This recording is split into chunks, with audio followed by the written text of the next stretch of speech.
আমরা এমন এক দেশে বসবাস করি যে দেশে না আছে মানুষ সুরক্ষিত, না আছে দেশ সুরক্ষিত। প্রতিদিন মানুষ মারা যাচ্ছে ভাই, প্রতিদিন কোনো না কোনোভাবে মারা যাচ্ছে। এই যে 2 দিন আগে দুর্ঘটনাটা ঘটলো, বিমানের দুর্ঘটনা স্কুলের মধ্যে, আসলে দুর্ঘটনাটা কেন ঘটছে? একমাত্র তাদের প্রশিক্ষণ ঠিক না হওয়ার কারণে দুর্ঘটনাটা ঘটছে। আপনারা বিমান প্রশিক্ষণ দিবেন, ঠিক আছে, মানলাম। আপনারা ফাঁকা জায়গা আছে অনেক, ওইখানে যাই আপনারা বিমান প্রশিক্ষণ দেন না।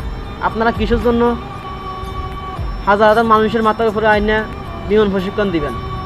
হ্যাঁ, তারপর কথা হচ্ছে আরেকটা ভিডিও দেখলাম, অটোওয়ালা, ঠিক আছে, তাকে বলছে হসপিটালে নেওয়ার জন্য একটা বাচ্চাকে। তে বলতেছে আমি যদি এদেরকে নেই আমার ভাড়া দিবে কে?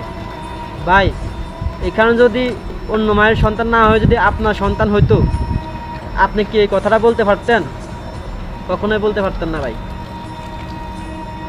আমাদের বিবেক কই গেছে? আমরা মানুষ হব কবে? হ্যাঁ।